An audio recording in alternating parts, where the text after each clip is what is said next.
A'udzu billahi minasyaitonir rajim. Bismillahirrahmanirrahim. Pergi ke sekolah bersama Abdullah. Selalulah berhusnuzon kepada Allah.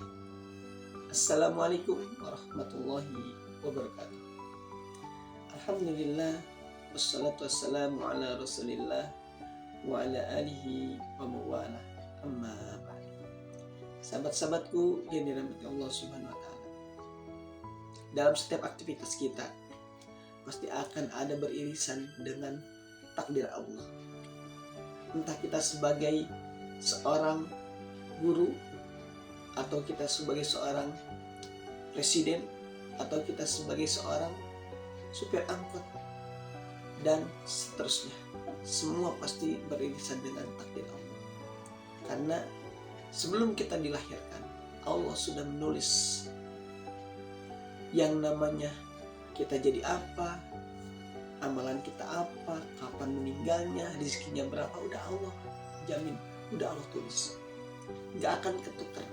Makanya nggak ada istilah jodoh tak akan tertukar, atau rezeki tidak akan pernah datang kepada orang yang salah, karena jelas rezeki itu akan mendatangi si pemiliknya. Dan ketika kita masih memiliki rezeki di dunia yang sebentar ini, maka kita masih akan tetap hidup, tidak akan pernah meninggal. Bagaimana orang yang sudah sakaratul maut, ia tidak jadi meninggal. Kenapa? Karena masih ada rezekinya. Bagaimana orang yang kecelakaan, begitu dahsyatnya, tapi ternyata nggak meninggal, karena dia masih ada rezekinya.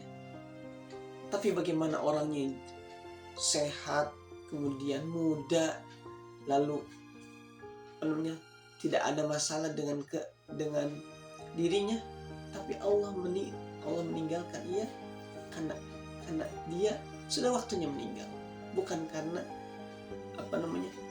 bukan karena dia masih mudanya, tapi rezekinya sudah selesai. Nah, oleh karenanya teman-teman yang dirahmati Allah Subhanahu wa taala, apapun kondisi kita, bagaimanapun profesi kita, berhusnuzonlah kepada Allah. Kita berbaik sangka kepada Allah.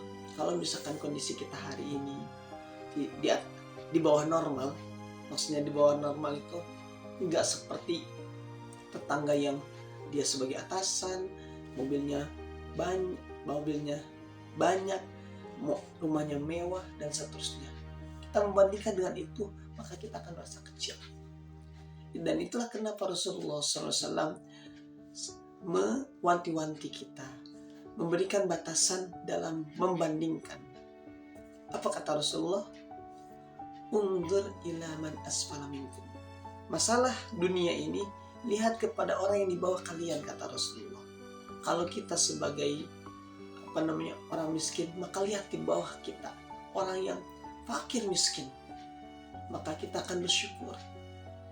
Kalau kita hari ini masih sebagai kontraktor, ngontrak ke di mana-mana, ngontrak, pindah ke sini ngontrak, maka lihatlah orang yang masih berada di bawah kolong jembatan, yang di lampu merah. Mereka terlunta-lunta ketika hujan-kehujanan, ketika panas-kepanasan. Mereka itu tidak ada tempat tinggal. Kenapa? Karena tidak ada uang untuk membayar kontrak. Sedangkan kita masih bisa kontrak. Maka disitulah kita akan bersyukur. Alhamdulillah, ya Allah, masih dikasih uang untuk bisa bayar kontrakan. Jangan melihat kepada orang di atas kita, kata Rasulullah. Kalau masalah dunia ini kita lihat kepada orang yang di atas kita, maka kita akan menjadi kecil. Kita lihat sama tetangga yang kaya, jelas kita akan kecil. Kita lihat kepada presiden misalkan, yang kesehariannya terjamin, jelas kita akan merasa tidak bersyukur dengan kehidupan ini. Tapi ketika kita melihat kepada orang di bawah, sebagaimana yang Rasulullah sampaikan tadi, maka kita akan bersyukur. Kita akan mengucapkan Alhamdulillah. Dan tentu tidak mudah menjadi orang kaya, orang yang bersyukur, orang yang Allah kasih kelebihan dan bersyukur. Kecuali Nabi Sulaiman. Jelas, seorang Nabi yang Allah mampukan dengan kekayaan. Bahkan angin ditundukkan untuknya. Bisa berbahasa binatang, Masya Allah. kayanya luar biasa, tapi itu tidak membuatnya congkak, sombong, takabur sebagaimana Firaun.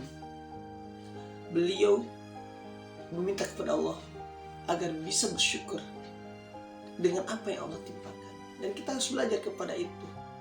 Jangan sampai kita menjadi Firaun masa kini atau Firaun zaman now yang sombongnya sampai mengatakan ana rabbukum, aku adalah Tuhanmu yang paling tinggi, karena nggak pernah dikasih, karena tidak Allah berikan kesakit dan Allah berikan kelimpahan dalam harta dan segalanya. Nah teman-teman yang dirahmati Allah Subhanahu wa Ta'ala, kalau lihat kondisi kita tidak masih di bawah orang lain, maka yuk cukuplah sebuah ayat dalam surat Asy-Syura surat ke-42 di ayat 20 menjadi sebagai penenang atau obat bagi kita. Allah berfirman di ayat tersebut, man kana yuridu hatsal akhirati nazid lahu fi hadhi. Barang siapa yang ingin balasan di akhirat, kata Allah, akan kami balas, tambahkan balasannya baginya. Bayangkan teman-teman, kalau kita niatnya untuk akhirat, kita beramal, kita banting tulang pergi cari maisha, cari uang, tapi masih belum Allah berikan sesuai dengan apa yang kita niatkan, maka cukuplah itu menjadi balasan.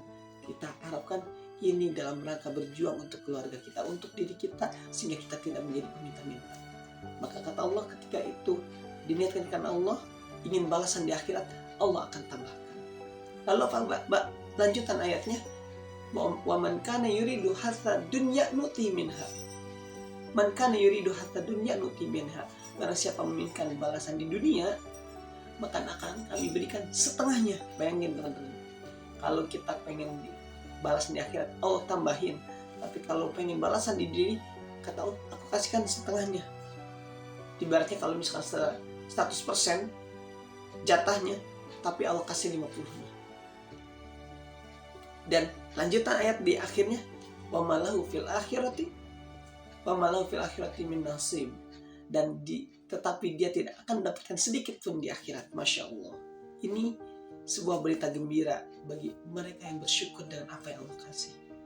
Apalagi yang diniatkan untuk mencari pahala atau ingin karena Allah Subhanahu wa Ta'ala.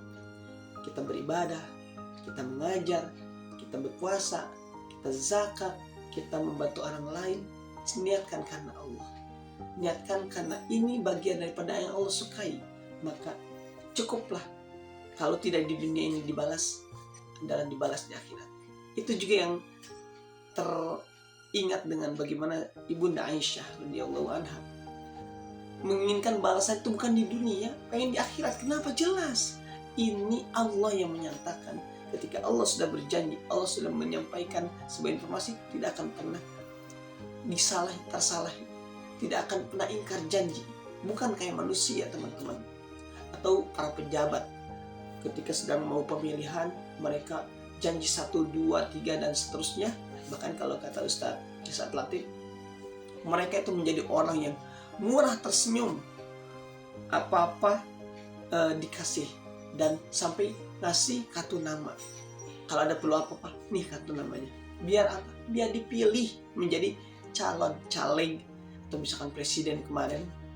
Tetapi ketika sudah jadi, apa kata beliau? Nomornya diganti. Jadi orang lain mau menghubungi dia nggak bisa. Dan ini sesuatu yang harus kita ambil hikmahnya, teman-teman. Kalau hari ini upaya kita belum sesuai dengan hasilnya belum sesuai dengan upaya kita, maka cukuplah tadi di surat Asy-Syura ayat 20 menjadi hal yang akan membuat kita tenang.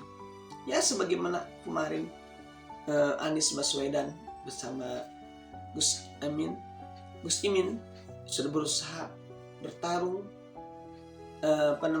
pun juga di 03 dan 02. Kalau 02 sudah Allah takdirkan menjadi calon presiden kita, semoga Allah berikan hidayah, Allah tuntun, Allah bimbing agar menjadi presiden yang rahmatan untuk Indonesia kita.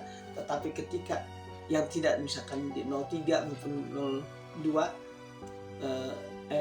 dan 01 yang sudah berjuang tapi belum Allah berikan, maka cukuplah itu menjadi bukti bahwa nanti hari ini mungkin tidak dibalas, tapi nanti akan Allah balas.